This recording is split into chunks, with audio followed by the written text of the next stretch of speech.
Bonjour à toutes et à tous, bienvenue sur cette table ronde organisée par Expat Pro. Expat Pro, c'est un réseau de professionnels de l'expatriation sélectionnés pour leurs compétences et pour leur connaissance justement des enjeux spécifiques de l'expatriation. Aujourd'hui, nous allons parler fiscalité, retraite, régimes matrimoniaux, succession et vous donner quelques clés pour une expatriation sereine sur ces thématiques-là. Nos experts vont intervenir les uns après les autres et vous pourrez leur poser vos questions soit en direct sur le chat, et c'est Catherine qui s'occupera de poser les questions à la fin de l'intervention. Nous avons le plaisir d'accueillir Agnès Maréchal-Cohen de AMC Notaire, ex-expatriée, Bonjour, fondatrice de merci. l'étude. AMC Notaire, c'est un office notarial dédié à une clientèle internationale et non résidente en France. C'est une étude notariale qui accompagne ses clients dans toutes leurs problématiques patrimoniales et fiscales dans un contexte international. Donc, régimes matrimoniaux, succession, estate plannings, structuration du patrimoine, etc. Et nous avons également l'occasion, le plaisir plutôt, d'accueillir Damien et Philippe, donc Damien Alouche et Philippe Tesch, qui sont fondateurs du cabinet Constantiam. C'est un cabinet de gestion privé en ingénierie patrimoniale qui se consacre à l'accompagnement des particuliers et des professionnels, qu'ils soient impatriés ou expatriés. C'est une approche globale qui permet à Philippe et à Damien de comprendre en profondeur la situation unique de chaque client. Donc, ils interviennent dans des divers domaines qui sont des domaines clés pour aider leurs clients à naviguer dans un paysage juridique souvent complexe. Quelle que soit la situation fiscale du client, l'analyse de ses investissements, ses droits à la retraite, la succession, etc. Ils sont là pour vous guider et leur mission, c'est d'aider justement les clients à atteindre leurs objectifs et à réaliser leurs projets en toute sérénité. Bonjour à tous. Donc, je vais laisser la parole à Agnès Maréchal-Cohen pour la première partie de cette table ronde et nous vous écoutons, Agnès.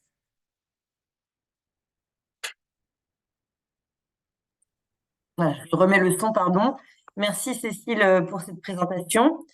Donc je vais aller, disons, je vais rentrer directement dans le vif du sujet, donc dans un contexte de départ à l'étranger. Une des premières choses que l'on doit faire quand on est évidemment en couple, parce que la question se pose que pour le couple, c'est évidemment la question de son propre régime matrimonial. Alors je m'explique. Beaucoup de Français euh, résidant de France, vivant en France, travaillant en France, ayant leur bien en France, hein, la situation, disons, classique de tout Français. Tout le monde sait que si on se marie et qu'on ne fait pas de contrat de mariage, on est soumis au régime de la communauté. Donc ça, c'est quelque chose que vraiment tout le monde connaît, cette règle par défaut qui est pas de contrat de mariage, la communauté. Tout le monde connaît ça. Et la plupart des expatriés, enfin, ou en tout cas des Français qui s'apprêtent à partir à l'étranger, ou alors des Français qui sont déjà depuis un certain temps à l'étranger, quand je leur demande, mais alors quel est votre régime matrimonial, ils me disent toujours, on n'a pas fait de contrat, donc on est sous le régime de la communauté. Donc cette règle euh, est tout à fait vraie, mais elle ne concerne en fait que les Français vivant en France, travaillant en France, enfin, tous les Français qui n'ont pas une situation internationale. Donc, tout ça pour vous dire qu'à chaque fois qu'on est dans une situation internationale, c'est-à-dire qu'à chaque fois qu'il y a un élément étranger à notre situation. Quand je dis élément étranger, c'est parce que, par exemple, je suis française et je vis dans un autre pays, ok? Ou je suis française et j'ai des biens dans plusieurs pays. Chaque fois qu'il y a un autre État qui est impliqué dans notre situation, on est dans une situation juridique qu'on appelle une situation internationale. Et à partir de ce moment-là, toutes les règles de droit pour déterminer telle ou telle chose, en particulier le régime matrimonial, ce ne sont absolument jamais les mêmes que celles qui s'appliquent aux Français qui n'ont, eux, aucun élément international dans leur situation.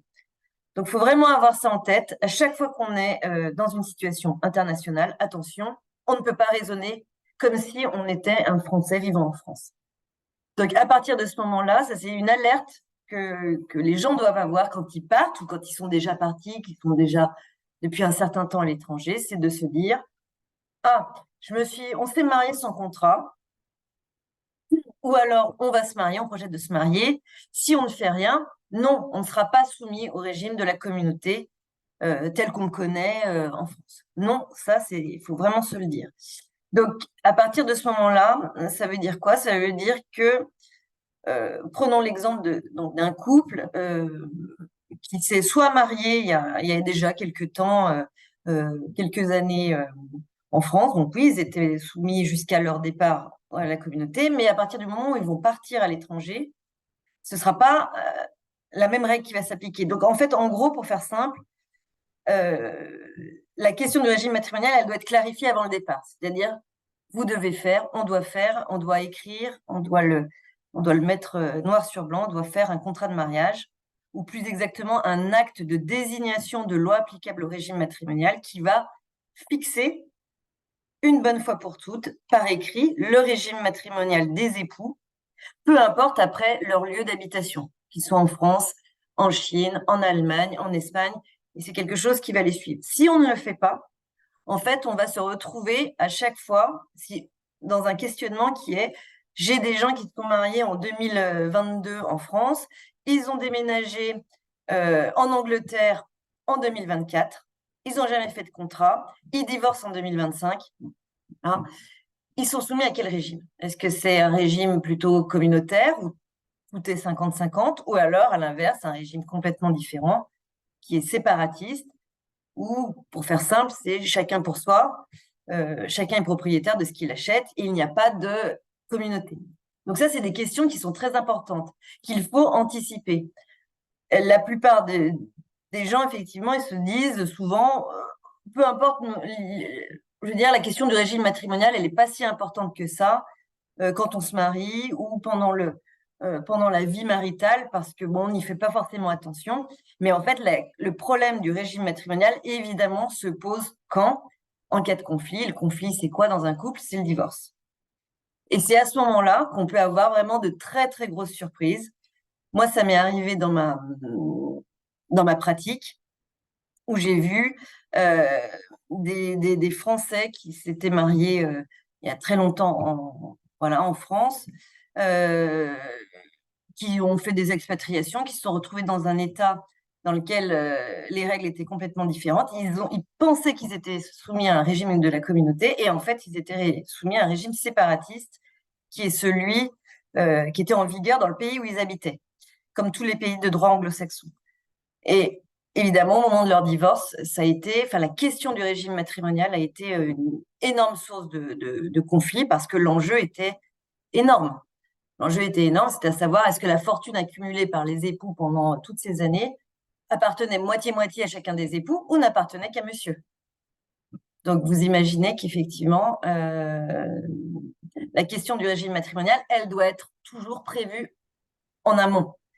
Donc, évidemment, au moment du mariage et dans une situation internationale, évidemment, au moment où on s'apprête à partir, se dire, bon, qu'est-ce qu'on choisit? Parce qu'à partir du moment où il y aura un contrat, un écrit, cet écrit, il ne peut pas être remis en question. Il n'est pas sujet à des interprétations, il n'est pas sujet à un débat entre les époux, puisqu'à un moment, ils se sont assis à une table devant un notaire et ils l'ont écrit noir sur blanc, en disant, eh bien, nous choisissons tel type de régime.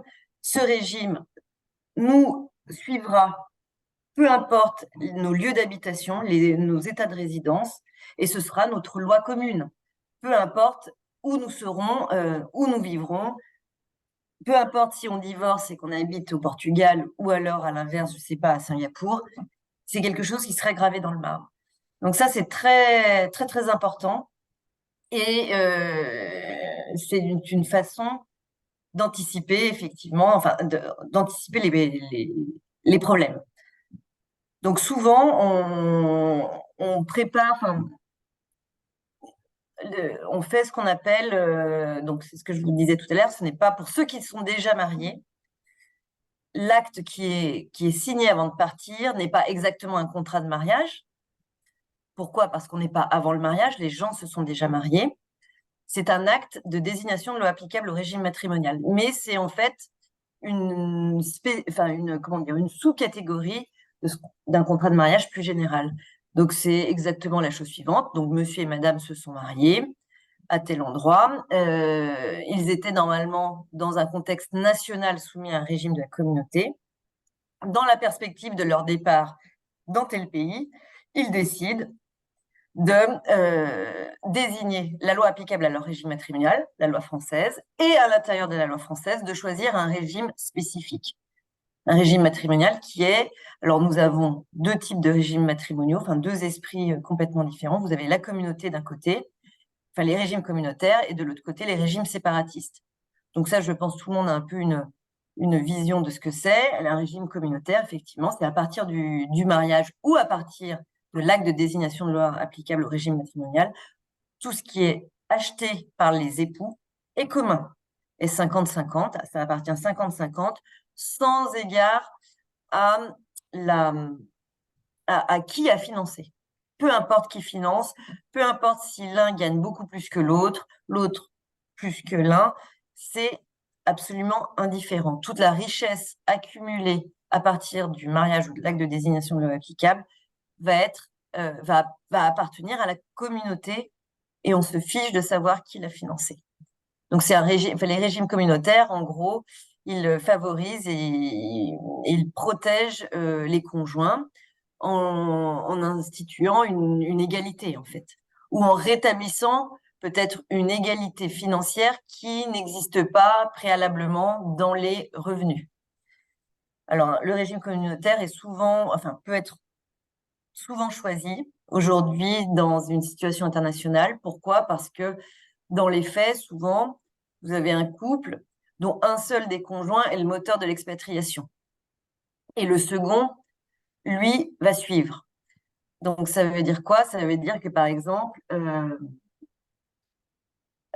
donc il y en a un qui sera le moteur de l'expatriation, donc il va être envoyé peut-être 3 ans ici, 4 ans là-bas, et ainsi de suite. Et à chaque fois, le conjoint derrière, lui, bon, bah, quelque part, il subira il subira l'expatriation dans la mesure où lui, avoir deux conjoints qui ont à chaque fois des opportunités dans chaque pays, enfin dans le même pays au même moment, ça n'arrive pratiquement jamais.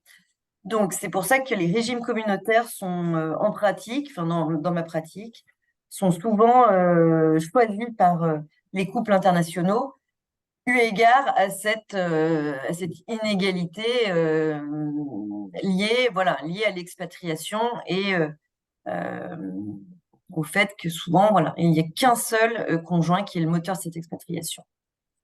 Les régimes séparatistes, à l'inverse, donc on est complètement, c'est un régime complètement, enfin, dont la philosophie est complètement différente, qui est la suivante, qui, pour faire simple, le fait d'être marié ne change absolument rien à la façon dont les époux s'enrichissent. C'est-à-dire que chacun va être propriétaire de ce qu'il achète avec l'argent qu'il gagne lui-même, avec le financement qu'il apporte lui-même. Et c'est que par l'effet de la volonté des époux qu'à un moment, ils peuvent décider d'acheter en commun. Mais autrement, il n'y a absolument aucun automatisme. C'est vraiment l'indépendance totale, l'autonomie totale des époux relativement justement à, à leurs investissements. Donc, c'est deux régimes différents, deux philosophies différentes, et ça, c'est vraiment bon, c'est vraiment voilà, les clients qui réfléchissent à ces questions. Il faut que les époux en parlent entre eux en se disant mais quel est le mieux pour notre situation. Mais en gros, voilà les grands principes de la question du régime matrimonial dans un contexte de départ à l'étranger. Alors, je vois que Molène me pose la question d'un PAX. Est-ce que j'y réponds tout de suite ou après? Alors, je ne vous entends pas, Cécile. Le micro, Cécile. Cécile, Oui, Catherine, j'ai compris. Je l'ai. Ça y est, non, j'allais dire juste à Agnès que je pense qu'on fera les questions à la fin. Oui. Donc, c'est une bonne idée ce que fait Molène, là, de les mettre sur le chat. et on posera toutes les questions à la fin pour voilà, parce qu'il y aura aussi une vision globale. Vous allez peut-être aussi apporter des éléments les uns les autres sur certains aspects. Merci beaucoup, Agnès. Je vous en prie. Je crois que je passe la parole à Philippe pour ce qui est fiscalité. On vous écoute, Philippe. Exactement. Je vais vous parler de fiscalité, qui n'est pas un sujet évident. Notamment quand on décide de partir à l'étranger, ça nécessite une préparation assez minutieuse. Parce que les questions peuvent, en fonction de votre situation, être complexes. En fonction de la source de revenus, de votre patrimoine, il peut y avoir de certaines différences qui est important de noter. Et c'est le cas lorsqu'on commence à résider dans différents pays. Comme le disait Agnès tout à l'heure, dès qu'on commence à mettre des notions de pays étrangers, on arrive sur des questions internationales dont il n'est pas évident au premier abord.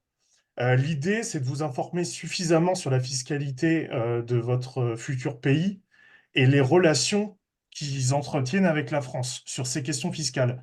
Ça va vous permettre d'éviter des mauvaises surprises qui peuvent être assez désagréables. Et il s'agira notamment des questions propres à l'impôt sur le revenu, à l'impôt sur les plus-values mobilières ou immobilières, ou encore sur l'impôt sur la fortune immobilière, pour ceux qui sont concernés. Alors, je ne vais pas traiter aujourd'hui de la question de la fiscalité en cas de succession et en cas de donation, hein. C'est moi ma partie, en tout cas aujourd'hui. Et les sujets qui vont nous intéresser, pour moi, il y a deux étapes importantes à prendre en compte. La première, c'est la fiscalité propre à l'année du départ. Et la seconde, c'est la fiscalité des années suivantes, lorsqu'on réside à l'étranger. Vous le verrez, en fonction, on n'est pas forcément, entre guillemets, sorti d'affaires de l'administration fiscale française. La fiscalité propre à l'année de départ peut être différente du coup en fonction de votre situation et de votre patrimoine. Et de manière générale, en tant que résident fiscal français, la règle veut qu'on soit imposé sur l'ensemble des revenus de source française, mais aussi étrangère. Donc en France, la résidence fiscale, on considère, si on répond à 4 critères, si votre foyer d'habitation est situé en France, si votre lieu de séjour principal est la France sur une année, par exemple, et que vous êtes plus de 6 mois en France, on peut considérer, si vous y êtes, si vous exercez votre activité professionnelle, et si la France est le centre de vos intérêts économiques. Alors ce sont des critères qui sont alternatifs, c'est-à-dire qu'un seul des critères peut vous permettre d'être considéré comme un résident fiscal français. Donc il faut noter cependant que ce n'est pas une notion qui doit être interprétée au 1er janvier. C'est-à-dire qu'on peut très bien être résident fiscal du 1er janvier au 30 mai, et à un moment donné de quitter votre lieu d'habitation et de partir à l'étranger pour y travailler, et donc de ne plus résider en France, de plus avoir une activité professionnelle, et de décider au 30 mai de partir à l'étranger. Et dans ce cas-là, l'année du départ, on peut se retrouver dans une situation où on est résident fiscal français du 1er janvier à la date de départ et considéré comme non-résident, en tout cas en France, hein, de cette date jusqu'au 31 décembre. Donc le mieux dans ces cas-là, c'est de signaler la date de départ et de votre future adresse à l'étranger aux impôts. Donc là, sur Internet, via votre espace impôts.gouv ou directement au centre des finances publiques dont vous êtes rattaché, sachant que demain, vous serez rattaché à la partie des non-résidents. Ça permet d'éviter du coup les déconvenus par rapport à cette situation et que l'administration soit bien au courant que vous avez déménagé à cette date et de prendre en compte à ce moment-là votre situation avant et après votre départ. C'est une notion qui est importante parce que vous le savez sûrement pour ceux qui déclarent des impôts, la déclaration des revenus se réalise entre le mois d'avril et le mois de mai de l'année suivante. Donc l'année qui suit votre départ, il va falloir réaliser potentiellement 2 déclarations. La première, en tant que résident fiscal français.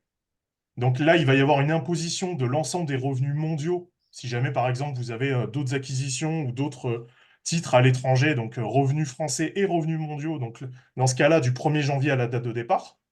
Et si jamais vous continuez à percevoir des revenus de source française, notamment, par exemple, un bien immobilier pour lequel vous percevez des loyers après votre départ à l'étranger, dans ce cas-là, cette année-là, il va y avoir une seconde déclaration sur les revenus uniquement de source française entre le moment de la date de départ et le 31 décembre, si vous les avez conservés. Donc, ce qu'il faut comprendre, c'est que si vous avez eu des revenus de source française qui continueront à être perçus après votre départ, il faudra donc proratiser ceux perçus avant et ceux perçus après le départ. Et donc, c'est pour ça que la notion de date et de signalement auprès des impôts est assez importante, parce qu'elle va vous permettre, si jamais il y a des demandes de justificatifs, de dire, bah oui, je suis non-résident à partir de cette date, Et avant cette date, je paye mes impôts en France de manière classique, y compris mon salaire ou mes bénéfices que j'aurais pu avoir en France. Pour ceux qui sont concernés, il faut noter qu'il y a un sujet concernant l'impôt sur la fortune immobilière, l'IFI, parce que la résidence fiscale est cette fois-ci prise en compte au 1er janvier de l'année. Donc, quel que soit le jour où vous allez partir durant l'année, il faudra déclarer les biens détenus en France et à l'étranger, hein, parce qu'en France, l'impôt sur la fortune immobilière se base sur les revenus, quand vous êtes résident fiscal français, sur vos biens français et étrangers. Et donc, si jamais vous étiez au 1er janvier, à ce moment-là, résident fiscal français, bah, c'est tout votre patrimoine immobilier qu'il faudra déclarer, même si au 30 mai, vous avez décidé de partir à ce moment-là. Euh, donc ça, c'était concernant l'année de départ en ce qui concerne l'IFI et l'impôt sur le revenu. J'espère que cette situation qui est un peu particulière est claire. Et n'hésitez pas à poser des questions dans le chat, hein, si vous voulez avoir certaines précisions. Mais pour complexifier un peu plus, il convient de prendre en compte la notion d'exit tax. Alors pour certains, c'est un mécanisme destiné à lutter contre l'évasion fiscale afin que la volonté de votre départ soit pas uniquement le fait de limiter votre impôt. Ça concerne uniquement les personnes qui détiennent des participations dans des sociétés notamment, dont la valeur excède 800 000 euros, ou si la participation représente au moins 50% des bénéfices sociaux. Et donc, cette fois-ci, quel que soit le montant. Donc, en dehors du 800 000 euros qui peuvent être atteints par certains foyers, la notion de 50%, au final, si on y réfléchit, ça concerne par exemple un chef d'entreprise, quelle que soit sa taille, qui a plus de 50% de sa structure. Et dans ce cas-là, s'il décide à un moment donné de quitter l'étranger, il pourrait être concerné par la notion d'exit tax. Ça peut concerner donc les personnes qui ont des actions et des parts sociales d'entreprise. Ça peut être aussi des plus-values en report d'imposition ou des créances de complément de prix. Et au final, on se rend compte dans certains dossiers que c'est des sujets qui peuvent être abordés quel que soit le niveau de vie et le niveau de patrimoine, parce que la notion de report, ça peut être le cas par exemple d'une société pour laquelle la personne a souhaité créer une holding et a mis sa plus-value en report. Dans ce cas-là, si jamais elle décide de quitter la France pour je ne sais quelle raison, elle serait soumise à ce dispositif. Et ça concerne également les SCI, donc Sociétés civiles à prépondérance immobilière, qui sont soumises à l'impôt sur les sociétés, et non pas soumises à l'impôt sur le revenu, uniquement l'impôt sur les sociétés. Donc si jamais, par exemple, vous détenez un patrimoine qui est détenu dans un PEA, si vous avez eu, par exemple, des contrats d'assurance vie ou des parts de SCI à l'impôt sur le revenu, tout ça, le dispositif d'exit tax ne vous concerne pas. Par contre, si vous avez des valeurs de participation à hauteur de plus de 800 000, ou si vous détenez des titres de société à plus de 50% ou des reports d'imposition, bah là, vous êtes concerné. Et dans ce cas-là, vous serez imposable à l'impôt sur le revenu et aux prélèvements sociaux au titre des plus-values latentes. Et donc, qu'est-ce qu'on entend par plus-value latente? C'est la différence entre la valeur d'acquisition au moment où vous les avez achetés et la valeur actuelle, même si vous n'avez pas vendu. Et donc, en fonction de la taille de votre entreprise ou en fonction des détentions que vous pouvez avoir, bah, cette fiscalité peut être assez importante, d'autant plus que vous n'avez pas reçu les fonds de la vente parce que vous n'avez pas encore vendu. Et ça concerne également les plus-values en report. Donc, c'est une notion qui est assez importante et qui peut être assez, qui- qu'il faut ne pas négliger, je veux dire, parce que la fiscalité encourue peut être à un niveau assez important. Donc cet exit tax, il vise donc à dissuader en fait de s'expatrier dans un but de revendre les titres dans un pays où il y a généralement peu de fiscalité. C'était le but, hein. Et donc, c'est le cas si vous êtes résident fiscal français au moins 6 ans au cours des 10 dernières années. Et donc, dans ce cas-là, les taux d'imposition de cette plus-value latente ou du report d'imposition, c'est celle au jour où vous partez. Donc, actuellement, généralement, c'est le prélèvement forfaitaire unique à 30%, donc 12,8% ou 17,2% de prélèvements sociaux. Donc là, vous allez subir un impôt de 30% sur une plus-value d'une société que vous n'avez pas encore vendue. Donc ça peut être un niveau d'imposition assez important. Toutefois, il peut y avoir un sursis d'imposition ou un dégrèvement. Donc le sursis, il est d'office pour les sociétés, si jamais vous quittez la France et vous allez dans un pays de l'Union européenne ou un pays ayant conclu avec la France une convention d'assistance administrative contre la lutte et la fraude de l'évasion fiscale et la convention d'assistance mutuelle en matière de recouvrement. Dans ce cas-là, vous pouvez avoir un sursis d'imposition et donc de ne pas subir l'imposition au jour où vous partez. Et ce sursis peut être appliqué sur option si vous partez dans un pays étant considéré comme non coopératif avec la France ou ne faisant pas partie de l'Union européenne ou un État enfin, de l'espace économique européen. Et donc, pour bénéficier de ce sursis ou de ce dégrèvement, soit vous êtes dans une situation où, euh, où c'est sans demande les pays que je vous ai cités tout à l'heure, ou sur option, et dans ce cas-là, vous allez pouvoir mettre en sursis cette fameuse imposition. Et en l'absence de cession de l'actif, l'impôt sur le revenu fait l'objet donc d'une restitution si vous avez dû payer à un moment donné cette imposition ou d'un dégrèvement, donc l'arrêt de cette épée de Damoclès fiscale que vous subissez, après un délai de 2 ans lorsque la valeur globale est inférieure à 2,57 millions, ou 5 ans dans les autres cas. Et le délai concernant les prélèvements sociaux, donc à savoir 17,2%, lui, ce délai, c'est 5 ans. Donc, si jamais vous êtes dans cette situation, le mieux, c'est pas dans un besoin où vous allez vendre, parce que dans ce cas-là, le sursis d'imposition va être appliqué et vous serez soumis à cette fiscalité. Et la dernière loi de finances a renforcé les obligations déclaratives liées aux personnes bénéficiant de ce fameux sursis d'imposition. Et l'impôt devient exigible dans les 30 jours pour les contribuables qui émettent de répondre aux obligations. Donc, il y a vraiment une recherche de la part de l'État d'éviter ces situations-là. Et les obligations, c'est à la date du transfert, réaliser une déclaration qui permettra de figer la valeur des plus-values latentes, des créances ou des plus-values en report que vous détenez. Et chaque année, au moment de la déclaration d'impôt, même si vous n'avez pas de revenus de source française, déclarer où est-ce qu'en est vos investissements et poursuivre cette fameuse imposition. Donc, vous devez souscrire ces déclarations dans les mêmes délais que votre déclaration de revenus.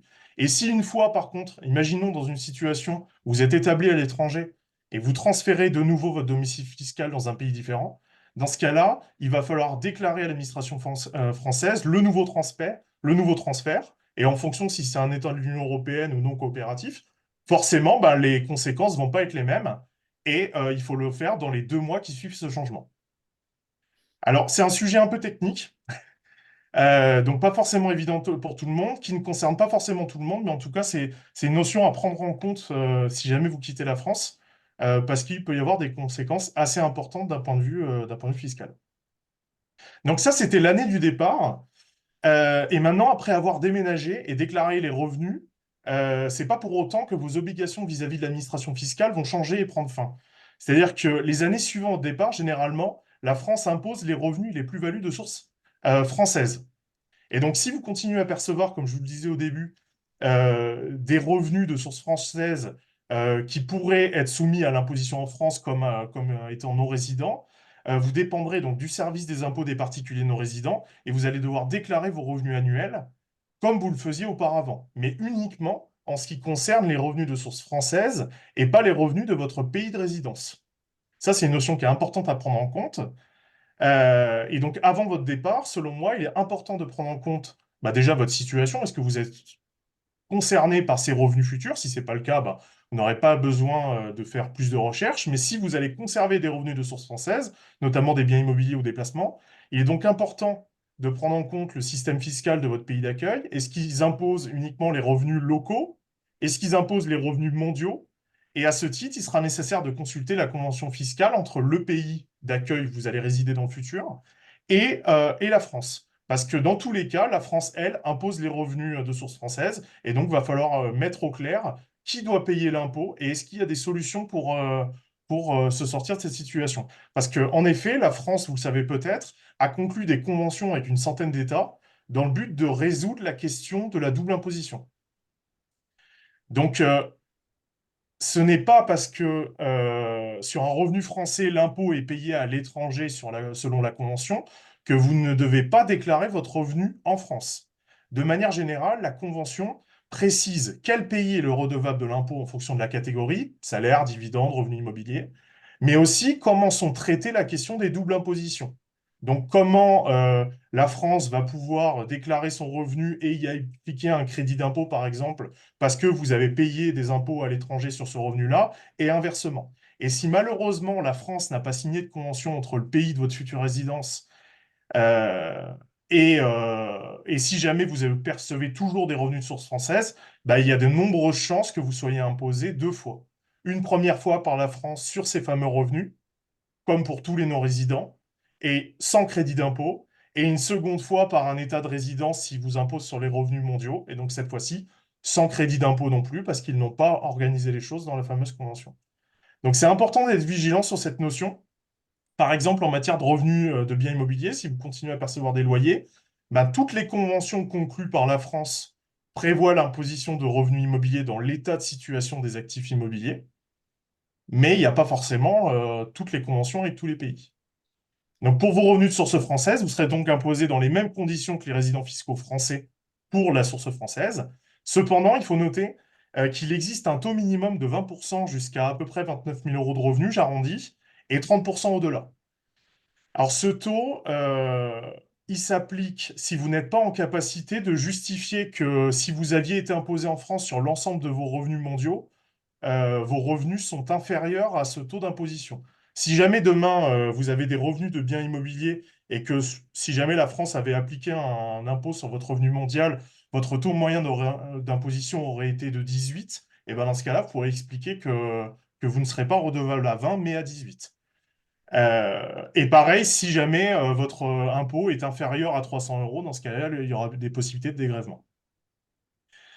Euh, voilà. Et donc, le dernier sujet que je voulais aborder avec vous, enfin l'avant-dernier, c'est la question des prélèvements sociaux. Euh, il y a de nombreux revenus comme l'immobilier ou les placements financiers. Il y a la part d'impôt sur le revenu, mais il y a aussi une part de prélèvements sociaux.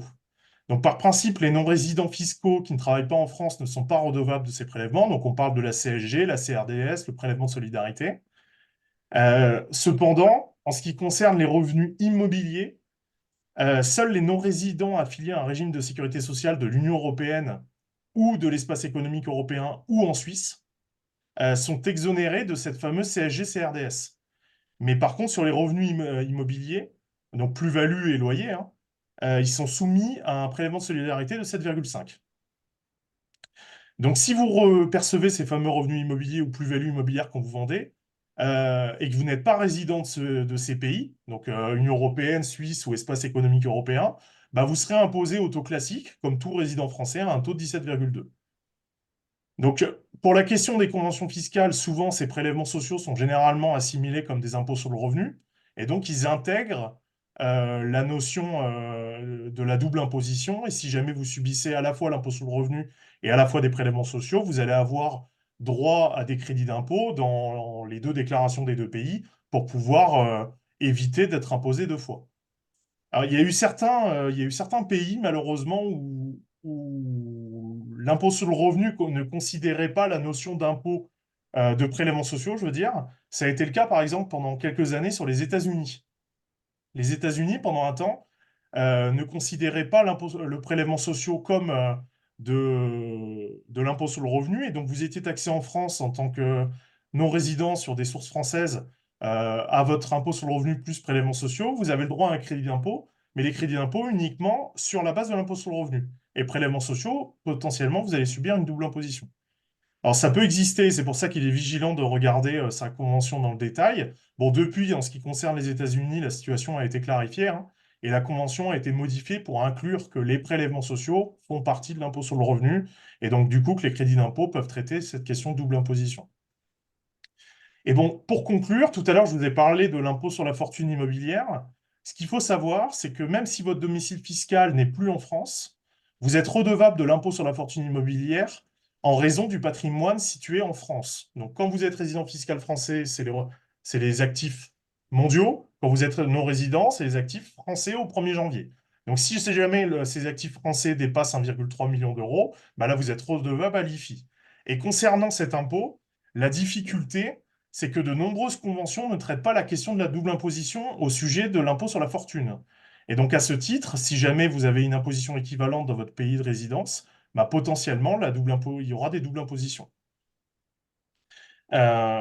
Donc voilà, je crois que j'ai à peu près traité un peu tous les sujets sur ces questions de fiscalité. Donc la fiscalité en cas de départ, bah, ça nécessite donc de se pencher sur la situation fiscale future. quels seront vos revenus et dans quel pays, de comprendre la notion de résidence fiscale et de comprendre les conventions qui ont été signées entre votre futur pays et la France pour traiter ces problématiques. Voilà. Merci Philippe. Merci Philippe, c'était dense, mais c'était clair. Oui, merci beaucoup Le Philippe. sujet est dense, hein. Ouais, pas facile de parler de fiscalité, je te l'accorde. Donc, moi, je vais attaquer le sujet de la retraite. Donc, on va se plonger au cœur de sujets qui nous concernent tous, de près ou de loin, hein. Donc, on va voir un peu comment elle fonctionne et quels sont les fondements. L'idée, c'est de voir, c'est comment s'y retrouver, notamment lorsqu'on on a travaillé à l'étranger. Donc, je vais démarrer avec un léger rappel, hein, de la notion de retraite en France. Il faut comprendre que la notion de retraite, elle est très large. Elle fait appel à des principes fondamentaux qui sont issus d'une longue évolution réglementaire, parmi lesquels on retrouve deux types de régimes, donc par répartition et par capitalisation. Le système français, quant à lui, c'est un système de retraite par répartition qui a été instauré en France à partir de 1945. Donc, c'est un principe de solidarité. Donc, voilà ce qu'il faut avoir en tête. Donc, les retraites sont financées par les cotisations des actifs et des employeurs pour être redistribuées la même année aux retraités sous forme de pension ou de retraite. Donc, il y a deux différents niveaux de régime de retraite. Le régime de base ou le régime général qui est constitué de 35 régimes en France et le régime complémentaire. On va parler essentiellement du régime de base avec une première question à laquelle je vais essayer de répondre le plus clairement possible, hein. C'est est-ce que les années travaillées à l'étranger, elles seront prises en compte pour le calcul de la retraite et comment? Alors, il faut tout d'abord comprendre la différence qu'il existe entre une personne qui est expatriée et une personne qui est détachée. Donc, c'est deux statuts différents. Donc, il y a deux cas de figure. Le statut d'expatrié, dans ce cas-là, vous êtes effectivement affilié au régime local de sécurité sociale du pays dans lequel vous allez travailler. Et le statut de détaché, dans ce cas, vous restez affilié au régime de sécurité sociale français. Maintenant, on peut se demander comment les années travaillées à l'étranger, elles vont être comptabilisées pour la liquidation de votre retraite. Alors, pour ça, il faut répondre à une autre question, ça va dépendre du pays dans lequel vous allez ou avez travaillé. Par exemple, si votre pays d'expatriation est situé dans l'Union européenne ou l'espace économique européen, donc Norvège, Islande, Liechtenstein ou encore la Suisse, il sera appliqué ce que l'on appelle le règlement européen de coordination. Donc ça, c'est très important de l'avoir en tête. Donc l'objectif, c'est de coordonner les systèmes de sécurité sociale entre eux pour garantir les droits acquis ou en cours d'acquisition. Cela vous permet de ne pas être désavantagé du fait que vous ayez une période d'expatriation. Si on sort de l'Union européenne, donc vous pouvez être expatrié dans un pays signataire d'une convention bilatérale de sécurité sociale avec la France, à savoir qu'il existe aujourd'hui 41 accords, et des décrets de coordination avec les collectivités d'outre-mer. Et bon, il y a bien sûr aussi des pays qui sont non signataires de conventions, donc d'accord avec la France, et on verra un peu les conséquences que cela peut avoir. Et pour finir, le Royaume-Uni, qui est une situation un petit peu particulière, puisque, pour rappel, pour ceux qui n'ont pas suivi l'actualité, le Royaume-Uni est sorti de l'Union européenne depuis le 31 décembre 2020. C'est donc devenu un pays tiers à l'égard de l'Union européenne, hein, voilà, mais il y a quand même des textes qui ont été signés avec l'Union européenne qui permettent de ne pas léser les travailleurs ayant exercé là-bas. On en parlera un tout petit peu après. Donc, pour clarifier un petit peu tout ça, je vais citer quelques exemples. Donc, on va prendre le cas forcément d'un travailleur expatrié qui a travaillé dans un pays soit de l'Union européenne, soit de l'espace économique européen, soit en Suisse, ou encore un pays couvert par une convention bilatérale de sécurité sociale. Dans ce cas-là, il y a ce qu'on appelle une totalisation des périodes d'activité exercées en France et dans le pays d'expatriation. Autre situation possible, toujours pour un travailleur expatrié, mais cette fois-ci, lorsqu'il y a deux pays d'expatriation, c'est tout à fait possible, dont un hors Union européenne, donc les deux étant couverts par une convention sociale avec la France. Dans ce cas, il y a en principe, donc il faut bien partir du fait que c'est un principe, il n'y a pas de totalisation des périodes, des périodes travaillées à l'étranger. Alors, pour la raison suivante, c'est que quand on parle d'accord, ce sont des accords qui lient deux parties entre elles. Donc, si vous avez travaillé, par exemple, en France, au Danemark ou encore et au Chili, donc il n'y a pas d'accord tripartite ou encore d'accord qui va lier ces trois pays entre eux. Donc il y a un accord effectivement entre la France et le Danemark avec le règlement européen de coordination, comme je l'ai cité tout à l'heure, et une convention bilatérale entre la France et le Chili, dans notre exemple. On va donc, ce qui va se passer, c'est qu'on va appliquer les deux accords pour calculer votre pension, et on vous servira la pension la plus élevée en fonction du calcul. Ce qui va se passer dans la pratique, c'est qu'on va neutraliser en fait la période la plus courte travaillée à l'étranger pour le calcul de votre retraite. Donc à savoir cependant que si vous travaillez dans plusieurs pays de l'Union européenne, donc je reviens sur le règlement de coordination européen, donc c'est un accord qui est multi-pays. Dans ce cas-là, vous n'aurez aucun impact sur l'acquisition de trimestre, il y aura bien une totalisation et bien des périodes travaillées à l'étranger. Donc maintenant, on sort du principe pour aller dans l'exception.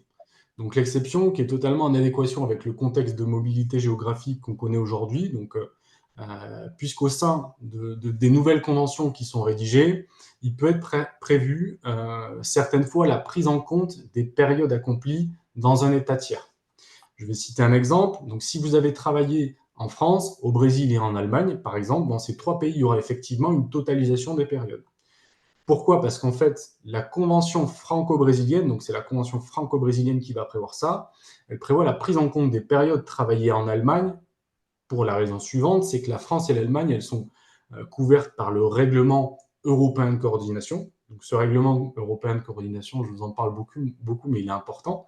Et il y a bien une convention entre la France et l'Allemagne. Dans ce cas, il y aura effectivement totalisation des périodes, malgré qu'il y ait eu trois pays différents d'activité professionnelle. Autre situation envisageable, donc vous êtes expatrié dans un pays où il n'y a pas de convention bilatérale de sécurité sociale. Donc là, pour le coup, on va citer un autre exemple. Si on prend l'Australie, qui est un pays dans lequel il n'y a pas encore, avec lequel il n'y a pas encore de convention, donc là, pour le coup, il n'y a pas de totalisation de vos périodes travaillées à l'étranger. Comment ça va se passer en pratique? Donc la France calculera votre retraite en fonction des périodes que vous avez travaillées, pour lesquelles vous avez travaillé en France uniquement, et l'Australie pourra et éventuellement vous calculer une pension en fonction de la période travaillée, dans la mesure où ces périodes en fait vous permettent de liquider une pension de retraite. Alors ça vaut pour février 2024, donc il faut suivre, peut-être que la situation évoluera dans les années à venir, mais en tout cas à l'heure actuelle, c'est comme ça que ça va se passer.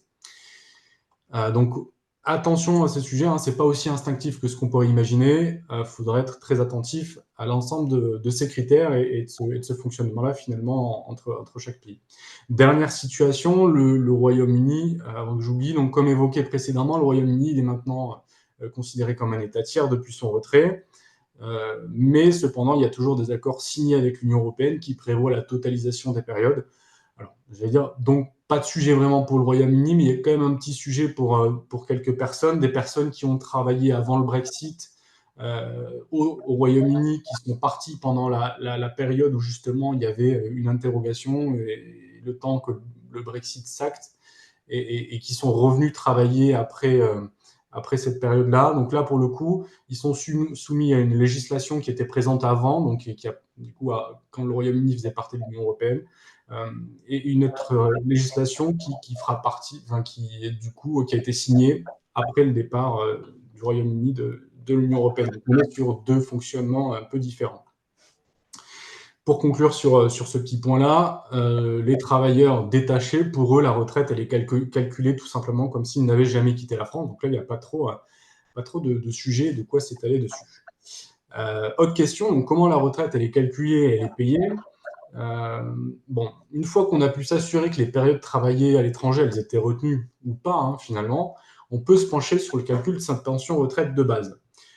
Comment ça se passe en pratique? Donc, on va prendre la moyenne de vos 25 meilleures années et on va appeler ça le revenu annuel moyen. On va multiplier ce revenu annuel moyen par un taux qui peut varier entre 37,5 et 50%, qui peut être impacté à la baisse par un manque de trimestre, par exemple. Tout ça, on va le multiplier par votre nombre de trimestres durant lesquels vous avez travaillé. Et ce nombre de trimestres va être divisé par le nombre de trimestres nécessaires pour avoir un taux plein. Donc j'espère qu'il y en a qui ont suivi, parce qu'après, il y a un contrôle. Voilà. Et tout ça peut évidemment varier en fonction de votre année de naissance. Hein, donc faut vraiment être attentif à ces points-là. donc voilà, je passe rapidement sur la méthode de calcul. Donc, dans cette méthode de calcul, on retiendra aussi les éventuelles périodes travaillées dans les pays couverts par les conventions sociales ou encore l'accord européen de coordination. Et ces périodes vont pouvoir améliorer votre taux de liquidation et vos durées d'assurance. Donc, autrement dit, en fait, vos trimestres, pour vous la faire, on va dire, très courte. Maintenant, on peut parler rapidement des démarches qu'il faudra réaliser et surtout auprès de quel organisme. Tout d'abord, concernant la liquidation de la retraite, il faut savoir que ce n'est pas automatique. Vous devez en faire la demande. Donc, ça dépendra de votre lieu de résidence au moment où vous la demandez. Vous pourrez solliciter le dernier régime de retraite de base auquel vous êtes affilié. En France, par exemple, ce sera l'assurance retraite via votre espace en ligne directement. Donc là, pour le coup, c'est assez simple. Dans un autre pays qui est lié à la France par une convention ou le règlement européen de coordination, ce sera l'organisme compétent de l'État de résidence. Donc, passez bien à indiquer, le jour où vous liquidez votre retraite, que vous avez travaillé dans d'autres pays, peu importe le lieu de liquidation de votre retraite. Donc ça, c'est important d'indiquer les périodes travaillées à l'étranger. À savoir qu'il est possible de percevoir votre retraite à l'étranger, effectivement, parce que la retraite française, elle est exportable et payable dans le monde entier. Donc ça, c'est plutôt confortable lorsqu'on n'a pas forcément envie d'entrer en France au moment de la retraite. Il y aura juste une contrainte, c'est qu'il faudra envoyer chaque année ce qu'on appelle un certificat de vie ou un justificatif d'existence. Ça vous est adressé donc par courrier, par mail, en fonction bien, du choix de communication que vous souhaitez avoir avec l'assurance retraite. Après, donc là, par contre, ce document, il faudra le faire authentifier par une autorité locale. Hein. Donc, concernant ces autorités locales, pour ceux qui se posent la question, il y a une liste sur assurance.retraite. Donc, c'est une carte interactive et vous pourrez effectivement trouver l'autorité locale concernée sur votre lieu de résidence pour authentifier votre document. Quelques points, donc il y a certains pays qui n'exportent pas leurs pensions, qui exportent leurs pensions que dans des pays avec lesquels il y a une convention sociale bilatérale. Et hors convention, certains pays imposent aux pensionnaires qu'ils restent sur le territoire pour payer la retraite. Concernant la retraite complémentaire, donc là non plus, elle n'est pas versée automatiquement. Attention, donc il n'y a pas de communication entre le régime obligatoire et complémentaire, donc il faudra bien faire deux démarches complètement différentes. Pour la raison suivante, c'est que les retraites complémentaires ne sont pas traitées par les conventions de sécurité sociale. Vous devrez donc faire la demande directement à la GIR-CARCO. Par contre, dans le cas où votre résidence est à l'étranger, toujours dans le cadre de la retraite complémentaire, et dans le cadre du règlement européen de coordination, la demande, elle peut se faire dans l'état de résidence qui transmettra au régime de base en France, tous les éléments, et qui lui-même, en théorie, devrait faire le lien avec la GIR-CARCO pour liquider la retraite complémentaire. Donc maintenant, on peut voir aussi quelles seraient quelques pistes, donc de dispositifs pour améliorer le montant de votre retraite française. En tant que salarié du privé, vous devez sûrement savoir que vous pouvez cotiser pour votre retraite à la base de retraite de base, à la sécurité sociale française auprès de la CFE. Donc la CFE, c'est la Caisse des Français à l'étranger. Dans quel cas ça va être pertinent? Pour des personnes qui sont expatriées dans des pays dans lesquels il n'y a pas d'accord de sécurité sociale et lorsque les règles de non-cumul ne s'appliquent pas, comme nous l'avons évoqué précédemment. Donc là, pour le coup, ça peut être intéressant de s'interroger si c'est pas, ça peut valoir le coup de souscrire auprès de la CFE au régime de base de la retraite. Donc ces périodes d'assurance volontaire, elles seront prises en compte dans le montant de votre retraite, comme si vous n'aviez jamais quitté la France. Pour le coup, ça peut se regarder. Pour le régime complémentaire, donc le salarié peut aussi adhérer individuellement. Pour le coup, dans ce cas, il faudra s'adresser au groupe Humanis qui est habilité à recevoir votre affiliation individuelle. Il y a quand même des conditions. La condition, c'est que vous ayez déjà cotisé à la caisse d'Agir-Carco ou que vous cotisez simultanément à régime complémentaire plus retraite de base. Donc là, pour le coup, vous deviendrez éligible chez Humanis à la retraite complémentaire. Et pour les gens qui sont proches de la retraite, donc vous pouvez également effectuer des rachats de cotisations de période travail à l'étranger. Et donc ça interviendra donc de manière rétroactive sur votre carrière. Donc pour conclure, quelques points de vigilance. ou du moins des points d'attention, je dirais, avant votre départ. Donc, passez à vous informer sur les réglementations applicables à votre retraite afin de prendre les dispositions nécessaires. Tout le long de votre expatriation, pensez de manière très importante à conserver toutes les preuves de vos activités à l'étranger. Au moment de votre retour, pensez que vous pouvez aussi effectuer des rachats de cotisations des années passées à l'étranger si jamais c'est nécessaire. Et au moment de votre retraite, rappelez-vous que ce n'est pas automatique et que vous devez faire une demande de retraite, soit dans l'État où vous résidez, soit dans l'État où vous avez travaillé en dernier lieu. Voilà, donc j'espère que j'ai pu éclaircir un petit peu la thématique de la retraite assez rapidement. J'ai vu que tout le monde nous souhaitait poser les questions. Je vous remercie pour votre attention et je reste à disposition pour justement les fameuses questions. Merci Damien. On va aborder, comme on fait un ordre chronologique après la retraite, on va aborder la succession. Et c'est Agnès qui va nous en parler. Et après l'intervention d'Agnès sur ce qui est successoral, on va poser les questions qui ont été posées par les participants. Je vous laisse la parole, Agnès. Merci. Oui, pour terminer, la succession. Pour faire simple et pour reprendre un peu le même raisonnement logique que je vous ai exposé pour le régime matrimonial, la question de la succession, quand on est dans une situation internationale, c'est la suivante, c'est de dire je suis français, j'habite depuis quelques années je sais pas moi, en Italie, je ne fais pas de testament parce que bon, beaucoup de Français ne font aucun testament, je décède. Qui sont mes héritiers? Donc là, c'est une question qu'on ne va pas, identifier les héritiers. C'est d'abord se poser la question de savoir, mais quelle est la loi qui va s'appliquer à ma succession? Parce que je suis un Français, j'habite en Italie depuis 10 ans, je décède sans avoir fait quoi que ce soit, un testament qui dirait que toute ma fortune revient à ma petite nièce. C'est la loi qui doit décider qui sont les héritiers. Et dans une situation internationale, qu'est-ce qu'on se pose comme question? C'est mais quelle est la loi? Dans quelle loi je vais chercher cette réponse? Est-ce que c'est la loi de l'Italie, parce que je vis en Italie, ou alors est-ce que c'est la loi française, puisque je suis français, mais par ailleurs, j'ai des biens au Portugal. Alors, effectivement, ma maison au Portugal, elle va être transmise selon le droit successoral portugais, ou alors le droit successoral italien, ou le droit successoral français. Donc, on peut se retrouver dans ce genre comment dire, de problématiques qui sont résumées par le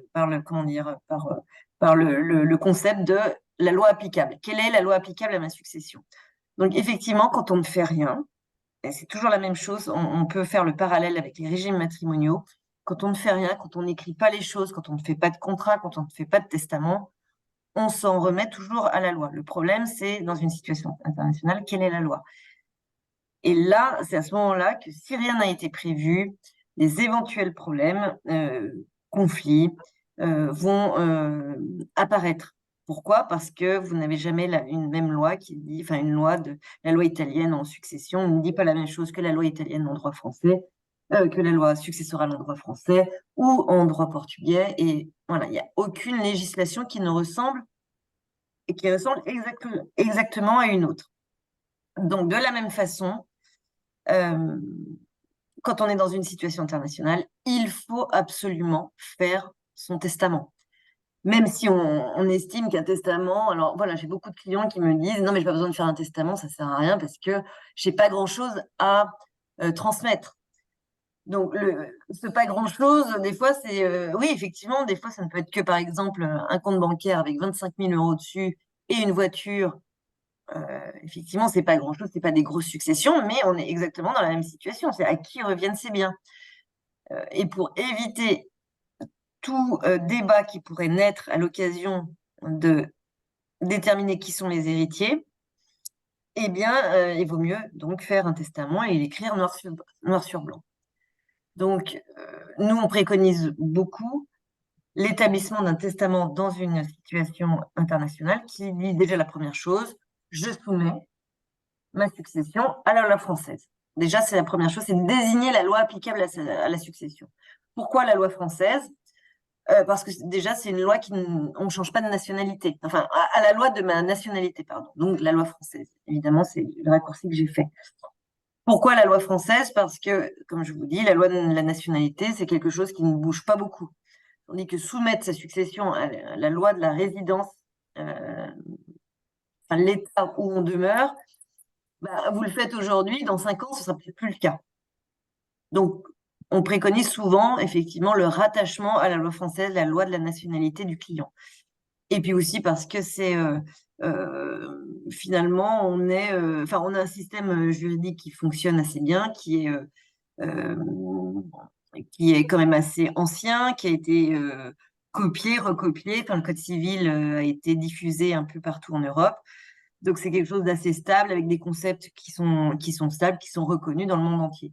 Donc, souvent, la première chose qu'on fait dans un testament, c'est de désigner la loi applicable à sa succession en disant, voici, voilà, c'est la loi française, que demain, au moment de mon décès, j'habite à Hong Kong, aux États-Unis, au Pérou, peu importe, mes biens, enfin la transmission de mes biens, en quelque endroit qu'ils se trouvent, sera soumise à la loi française.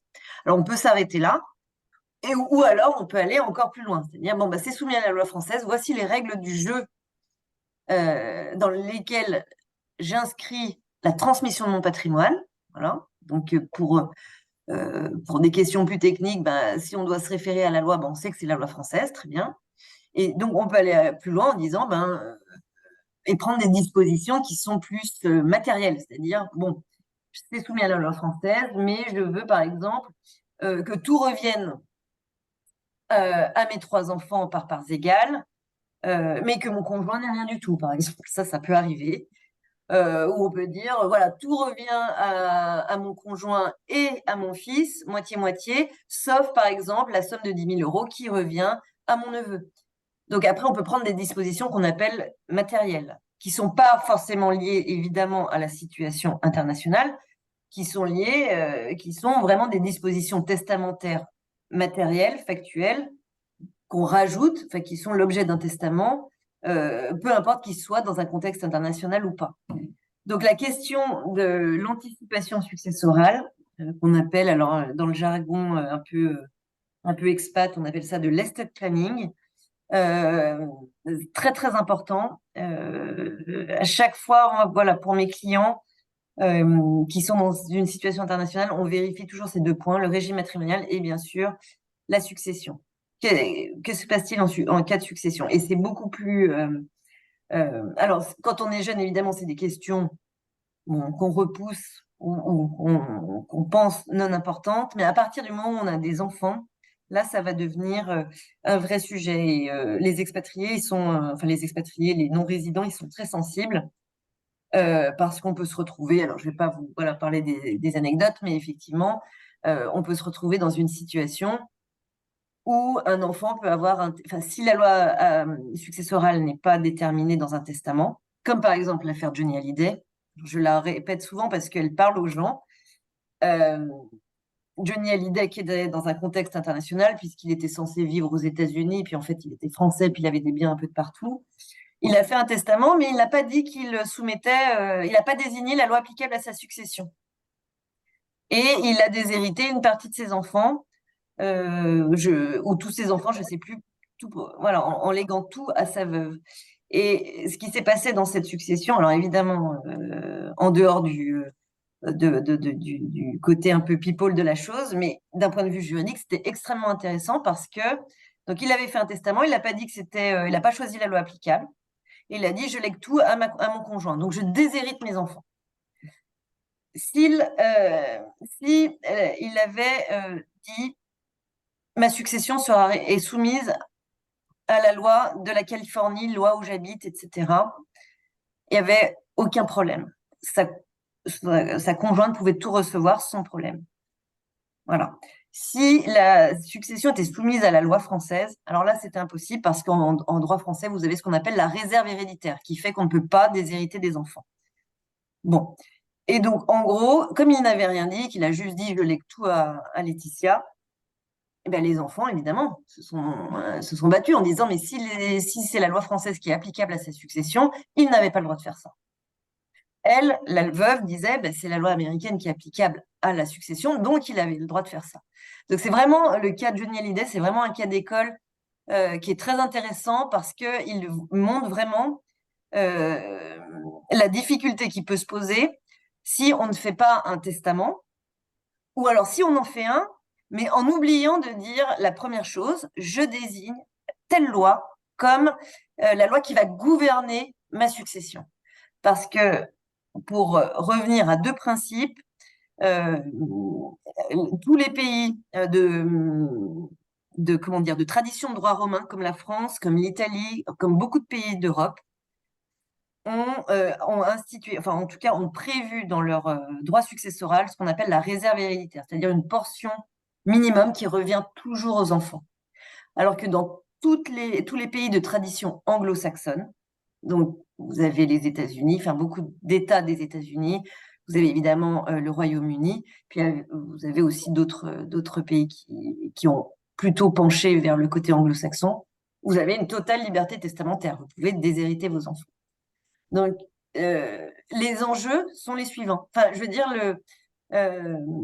toutes ces choses qu'on doit faire, qu'on doit anticiper dans un contexte international, à savoir le régime matrimonial et la succession, sont extrêmement importants parce que c'est des petites choses qu'on doit faire au début qui ne sont rien du tout.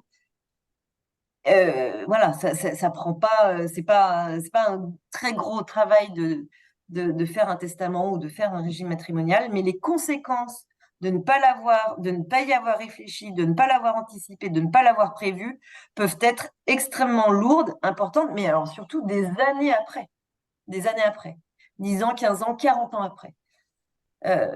Donc on peut avoir l'impression que ça n'a pas d'effet. En tout cas, évidemment, ça n'a pas d'effet. Vous arrivez dans 6 mois dans un autre pays, vous ne pensez pas à votre testament, vous ne pensez pas à votre régime matrimonial parce que vous ne pensez ni au divorce ni à la mort. Mais bon, voilà, la mort, elle arrive, c'est sûr. Le divorce, espérons que, voilà, dans la plupart des cas, ça n'arrive pas, mais c'est des questions qui sont essentielles et les enjeux sont potentiellement très, très lourds. Donc, un testament est absolument voilà, nécessaire dans le cadre d'une expatriation. Merci beaucoup, Agnès. Je vous en prie. C'était très clair. On va passer aux questions. Merci beaucoup à tous les trois parce que c'était très clair et ça a apporté un éclairage un peu plus approfondi, on va dire, sur la situation, nos situations quand on part à l'étranger, et parfois aussi quand on revient, à toutes les périodes de la vie. Catherine, est-ce que tu Oui, as, alors il il y a y a beaucoup pas de mal de questions? questions, effectivement, il y a pas mal de questions. Donc, certains points ont déjà été abordés, donc je ne vais pas reposer la question. Mais concernant le dernier sujet abordé par Agnès, donc c'était, voilà, peut-on aborder le sujet de la succession du droit applicable lorsqu'on réside à l'étranger? Voilà, donc c'est ce que vous avez fait. Mais ensuite, il y avait aussi la question concernant les donations à des enfants nés à l'étranger, donations de biens immobiliers et financiers français. Alors, quand on habite à l'étranger, qu'on a des enfants qui sont nés à l'étranger, qu'on veut faire une donation de biens immobiliers et financiers français, et quel est le droit applicable? Alors, une donation simple, on va pas rentrer dans les détails techniques, mais une donation, c'est un contrat. OK? Et en droit international privé, enfin, dans un contexte international, la loi du contrat, c'est la loi que choisissent les parties. Donc, on peut, a priori, théoriquement, choisir n'importe quelle loi. En revanche, on a quand même une limite qui est que la loi choisie par les parties doit avoir quand même un lien avec le contrat en lui-même. Donc, quand vous avez une donation faite par des Français à des Français qui portent sur un bien français, même s'ils habitent à l'étranger, on va mettre une clause dans dans la donation, dans le contrat de donation, qui dit que la loi applicable civilement, du point de vue du droit, est la loi française, évidemment. On ne va pas choisir, on ne fait pas du forum shopping en disant, bah, tiens, on va prendre la loi brésilienne alors qu'il n'y a aucun lien avec le Brésil. Donc ça, c'est d'un point de vue juridique, parce qu'il ne faut pas confondre deux sujets, le juridique et le fiscal. Dans mon intervention sur le régime matrimonial et le testament, je ne parlais que du juridique.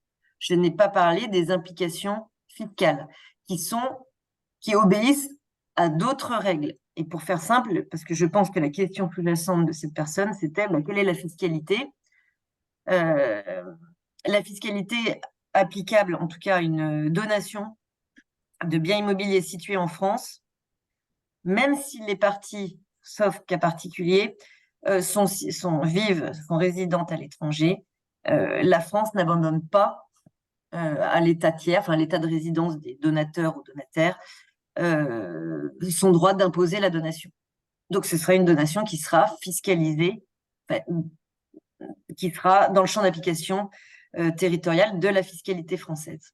Ça, c'est sûr. D'accord. Chantal, ça a répondu à votre question? Oui, merci Catherine. Oui, j'avais cette question-là, mais par rapport à la précision, c'était un enfant né à l'étranger, donc il pourra avoir une double nationalité. Donc ça ne posera pas de problème Non, c'est particulier. indifférent. D'accord. C'est indifférent à partir du moment où vous avez un bien qui est français, qu'on appelle français, donc un bien situé en France, hein, donc un bien immobilier français, ou des liquidités qui sont en France, ou des parts de société qui sont en France, la fiscalité de la donation, c'est la fiscalité française. Ce n'est que dans l'hypothèse où le donateur, le parent, donataire, l'enfant et le bien donné ne sont pas en France. À ce moment-là, évidemment, la fiscalité française ne s'applique pas. Ça, c'est donc bon. Après, on utilise ça de Oui, façon, on utilise cette règle de façon optimisée en gestion de patrimoine. Mais ce qu'il faut retenir, c'est qu'à chaque fois que fiscalement on a un lien avec la France, un rattachement avec la France, que ce soit au niveau de la résidence ou du lieu de situation des biens transmis, la fiscalité française, elle passe par là. Ça, c'est sûr. merci maître. Et dans le cas d'une succession, s'il y a des biens qui sont en France, mais d'autres à l'étranger, et pas forcément dans le pays dans lequel on réside. Alors, Mais toujours en Europe. c'est vrai, difficile de faire une réponse Pardon. un peu générale, mais ce qu'il faut retenir, que dans le cas d'une succession, si le défunt, si le défunt et les héritiers sont hors de France, ok, seuls les biens situés en France sont soumis à l'impôt successoral français. D'accord. Ok. Après, Si en revanche le défunt est à l'étranger et qu'un des héritiers est en France, mais les biens sont en France et un peu ailleurs, l'héritier qui est en France, lui, il va payer l'impôt français sur la totalité de la part qu'il reçoit. Donc, bien à l'étranger, bien en France. Donc, c'est c'est assez complexe, mais à chaque fois voilà, la France est impliquée, soit au niveau de la résidence de celui qui reçoit, de celui qui transmet, ou du bien qui est situé en France, qui est transmis. Il y a une fiscalité, il y a un rattachement en fait à la fiscalité française. d'accord, très bien maître, je vous remercie. Merci. Voilà. Après, c'est des cas très pointus. Une question plus générale qui concernait vous parliez au début des contrats de mariage. Et donc, Molène nous demande, et concernant les PACS, quand on n'est pas marié et qu'on part, est-ce qu'il faut faire quelque chose de particulier comme démarche? Le PACS aujourd'hui est aligné avec le mariage, donc c'est exactement pareil. Il faut le faire. Il faut désigner la loi applicable à son PACS de façon. Enfin, il faut faire exactement cette même démarche, choisir la loi applicable à son partenariat entre concubins, de même que on le fait pour le régime matrimonial. La seule distinction que je vais, enfin le bémol que je vais mettre pour le PACS, c'est que vous avez quand même des États où le PACS n'est absolument pas reconnu. Donc, je veux dire, ce sera absolument inopposable. Ça ne génère aucun droit. Je veux dire, voilà, le mariage, c'est un lien d'alliance qui existe dans tous les pays du monde. En revanche, le PACS, ce n'est pas le cas. Donc, se PACSer, très bien. Choisir la loi applicable à son PACS dans une perspective d'expatriation, très bien. Mais bon, si on va dans un pays où le PACS, ça n'a rien du tout, ça n'existe pas. Il n'y a pas voilà, il y a pas, voilà, il n'existe pas un concept analogue. Il vaut mieux se marier. Enfin, la meilleure protection reste encore le mariage. Ça, c'est sûr. Merci bien. Une question pour Philippe, cette fois-ci, le domaine fiscal. Où trouver donc les conventions de double imposition et l'imposition pension alimentaire ou prestation compensatoire versée à l'étranger entre ex-époux suite à un jugement de divorce français? Voilà, je ne sais pas si c'était clair. C'est Valérie qui Deux pose. questions, ça. Oui, il y a deux questions. Il y a deux effectivement. questions. Vous la Euh, voyez, Philippe? Donc, voilà. oui, vous m'entendez? Oui. Oui, oui. En ce qui concerne la pension alimentaire, on parle bien d'une pension alimentaire qui est versée par un Français résident et reçue par quelqu'un qui est non résident, hein, c'est bien ça, hein. Peut-être que Valérie peut préciser sa question. Bonjour, vous m'entendez? C'est parce que moi, je suis avocate et je pratique le divorce et souvent les clients sont à l'étranger et j'ai notamment là un divorce qui va être jugé par un juge français, mais avec deux époux qui vivent à Hong Kong. Et le versement de la prestation compensatoire va être fait à un moment où l'épouse ne sera pas encore rentrée en France. Donc, c'est un exemple assez classique, c'est-à-dire, est-ce que quand il y a il va y avoir un virement sur son compte en France du montant de la prestation compensatoire, mais elle ne sera pas encore résidente en France. Elle Hmm. arrivera 3 mois plus tard. Quelle est son obligation de déclaration? Ben, la règle rejoint ce que je disais lors de ma présentation, c'est que les contribuables qui sont domiciliés fiscalement hors de France, ils sont imposables à raison de leurs ressources, leurs revenus de source française. Donc, Ah oui, généralement, oui, après ça va rejoindre votre deuxième question, généralement, les pensions alimentaires et les prestations compensatoires devraient être payées et être imposées en France parce que payées par une source française qui est la personne qui va les verser. Maintenant, ce qu'il faut faire attention, c'est ces notions de convention fiscale. Et donc là, vous pouvez par exemple aller sur le site des impôts, hein, vous tapez convention fiscale, convention internationale sur Google, hein, et il y a voilà, je le situe, impôts.gouv.fr/les conventions internationales. d'accord. Donc là, vous allez pouvoir retrouver toutes les conventions qui ont été signées entre la France et Hong Kong, par exemple, hein. De mémoire, il y a une convention entre la France et Hong Kong. Oui, oui, il y en a une. Et donc, vous allez pouvoir lire intégralement la convention et voir comment ils traitent la double imposition en ce qui concerne les pensions. Ben, c'est super. Merci beaucoup. Merci, c'est très clair. Une question, donc, Également par rapport à, j'avais une question aussi par rapport au régime matrimonial, c'est ça? Oui, oui, voilà. je lis. Vous êtes avocate, vous m'avez dit? Oui, moi je fais partie d'Expat Pro aussi et j'interviens donc pour une clientèle essentiellement basée à l'étranger. Et c'est une chose que je constate dans certains dossiers où là, les époux ont un contrat de mariage signé avant, soit au moment du divorce, soit au moment du mariage, soit au Ouais, Et là, j'ai vu, État du Connecticut, exemple, le juge a dit qu'il ne le suivrait pas. Et comment se protéger et est-ce qu'il existe un moyen de alors, protéger? ouais. Oui, oui, alors ça, on arrive, si vous voulez, aux limites du droit international privé, puisqu'au bout du compte, droit international privé, euh, c'est articuler, en fait, les législations de plusieurs pays avec comment dire, Les principes avec aujourd'hui, généraux. cette mondialisation où les gens ne vivent plus dans leur pays, en fait. Donc ça, c'est bon. Et tout ça pour dire que, évidemment, et donc là, on arrive aux limites, et bon, ça, moi, j'en parle souvent à nos clients. On fait un contrat de mariage ou un acte de désignation de loi applicable pour un régime matrimonial pour enfin, pour des époux, pardon. Il est sûr qu'il aura pleine efficacité dans des pays de tradition civiliste, droit romain, enfin dans l'Europe, dans l'espace européen, avec tous les signataires, tous les États signataires du règlement européen, donc les 26 actuels, là, enfin bon, bref. En revanche, dans les pays anglo-saxons, on a une vraie difficulté parce que ce qu'on appelle le contrat de mariage ou l'acte de désignation de régime enfin, de loi applicable au régime matrimonial, c'est quelque chose qui n'existe, enfin, qui est incompréhensible pour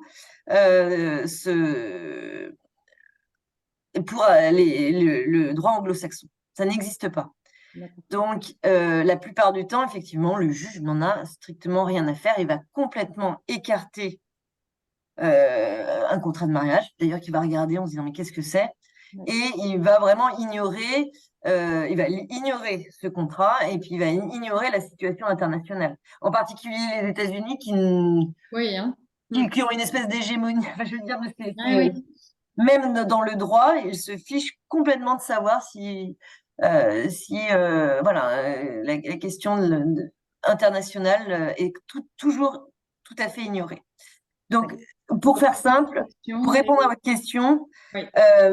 si voilà, vous avez parce que moi j'ai déjà fait dans un dossier justement, Ça dépend de votre client, hein. En gros, si votre client il a intérêt à ce que son régime matrimonial soit appliqué par un juge, Oui, il faut aller devant le juge français. et il Ça, faut aller en France. ouais, Voilà. c'est ce que je Il faut prône à être le chaque premier à fois. dégainer et saisir le juge français.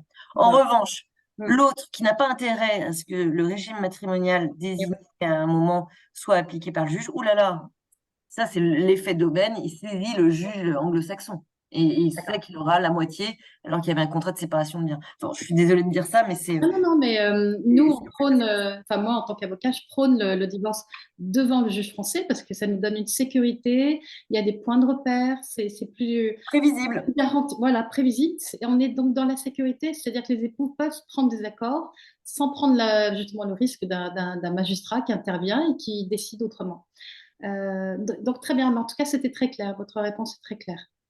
Il y a une dernière question Merci. qui n'a pas du tout été abordée, mais je ne sais pas si vous êtes en mesure de le faire. C'est Molène voilà, qui demande, est-ce que vous pouvez me dire si je peux continuer de faire fonctionner ma micro-entreprise quand je serai à l'étranger? Voilà, et de déclarer donc mon chiffre d'affaires comme d'habitude chaque mois à l'URSSAF. Euh, Alors, sur cette question, oui, oui, c'est tout à fait possible. Le fait que vous quittiez la France ne change en rien votre statut pour la micro-entreprise. Par contre, ce qu'il va falloir noter, c'est il sera important de conserver une adresse en France et ça donc vous allez devoir déclarer vos revenus de source française de cette micro-entreprise à la fois aux URSSAF et à la fois dans la déclaration d'impôt. Par contre, ça n'enlève en rien que potentiellement votre pays de résidence future va vouloir imposer les revenus mondiaux et va falloir traiter la question de la double imposition. Maintenant, il faudrait peut-être aussi se poser la question de votre micro-entreprise étant en France, continue à cotiser en France, est-ce qu'elle exerce bien une activité en France? Et donc c'est là où il peut y avoir des difficultés. Si jamais vous commencez à facturer des prestations dans votre pays de résidence effectuées sur le pays de résidence, là, il va y avoir des complications, selon moi, d'imposition de bénéfices. Molène, si vous voulez peut-être préciser votre question. Oui, oui, En merci. particulier. Ben oui, parce qu'en fait, moi, c'est par visio. Donc, physiquement, je serai plus en France. Mais si c'est C'est pour pour une que vos clientèle clients soient exclusivement français. française, il n'y aurait pas trop de difficultés. Ouais, Par contre, il faut regarder la double imposition pour éviter que votre pays de résidence impose les revenus mondiaux et que vous payez deux fois le oui, même. ouais, je comprends. Tout à fait Si possible. Et si donc les là, dans les clients, conditions, voilà, c'est propre aux si, bénéfices souvent. si les clients sont dans le monde entier parce que vous exercez en visio, c'est ça, Molène? Qu'est-ce qui Oui. va se passer, Philippe, si Molène a des clients un peu partout sur la planète? Alors malheureusement, c'est moins ma partie parce que je suis pas expert comptable, Hmm. mais j'aurais envie de dire que le mieux, ça serait peut-être de créer une structure dans le lieu de résidence, hein. Si jamais il y a une clientèle internationale. Et dans ces cas-là, oui, bon, bah, vous ne savez peut-être pas, mais du coup, il faut peut-être que je ferme ma micro-entreprise en France pour rouvrir carrément autre chose le Ça jour où j'ai serait, les pieds en Australie. Ok. Mais tous ça les serait pays sympa. n'ont pas le statut de micro-entrepreneur. Ah. Tous les pays n'ont pas ce statut-là. Moi, je sais pas ce que vous en pensez, Philippe, mais dans la mesure où les revenus sont payés sur un compte français, par exemple, en euros, on va dire, et où Molène déclare à l'URSSAF et bien sûr dans sa déclaration fiscale les revenus français, euh, et où il y a une convention fiscale, bien sûr, pour pas qu'elle ait la double imposition, mais sinon elle a tout à fait le droit de facturer dans le monde entier. Je pense que beaucoup, enfin, en tout cas de coutume, je sais que beaucoup d'auto-entrepreneurs, puisqu'on a la chance en France d'avoir un statut d'auto-entrepreneur, beaucoup d'entrepreneurs qui travaillent notamment dans le domaine de l'expatriation, mais pas seulement, et qui facturent dans le monde entier même s'ils partent à l'étranger, continuent à fonctionner avec leur statut d'auto-entrepreneur, du moment qu'ils sont en règle avec la réglementation fiscale et de l'URSSAF en France. Voilà, donc Non, bien continuer en fait, le sujet, il posera pas de problème en France parce que on paiera les URSSAF en France, on va payer des cotisations foncières d'entreprise en France, on va payer des impôts en France parce que ça sera de sources d'impôts françaises. La difficulté pourrait venir du pays d'accueil en disant, bah, en fait, vous exercez votre travail en France, vous exercez réellement votre travail dans ce lieu de résidence et vous payez tous vos impôts en France et les conventions du fait que ça soit de source française éliminent la double imposition. Et donc là, par exemple, il pourrait très bien, mais ça dépend de tous les pays, hein, bien entendu, il pourrait très bien dire, ben, vu que vous exercez en France, nous, on aimerait que vous payiez vos cotisations sociales ou le service de sécurité sociale là où vous habitez. Et donc, Donc, il y a la une double difficulté ne serait pas imposition. française, en fait. Mhm. Elle serait dans le lieu d'accueil.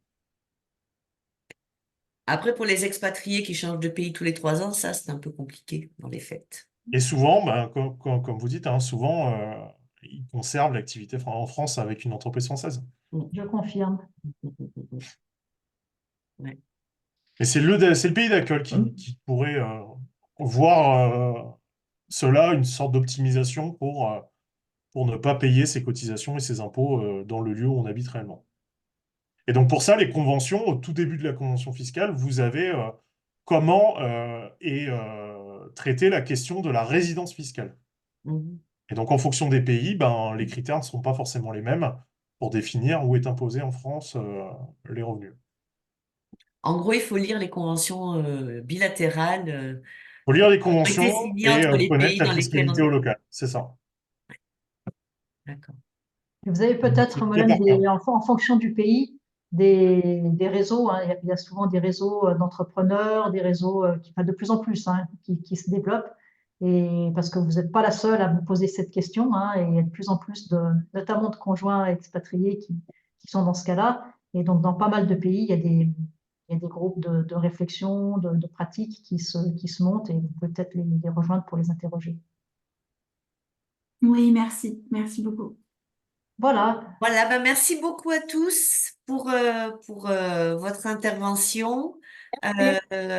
Merci pour les questions, pour votre participation et puis pour tous ces éclairages sur ces sujets un petit peu, on va dire, pas forcément très, très fun, mais pourtant très importants de la vie courante et surtout de la vie courante des expatriés, puisque ça, ils sont un peu plus complexes quand on est expatrié.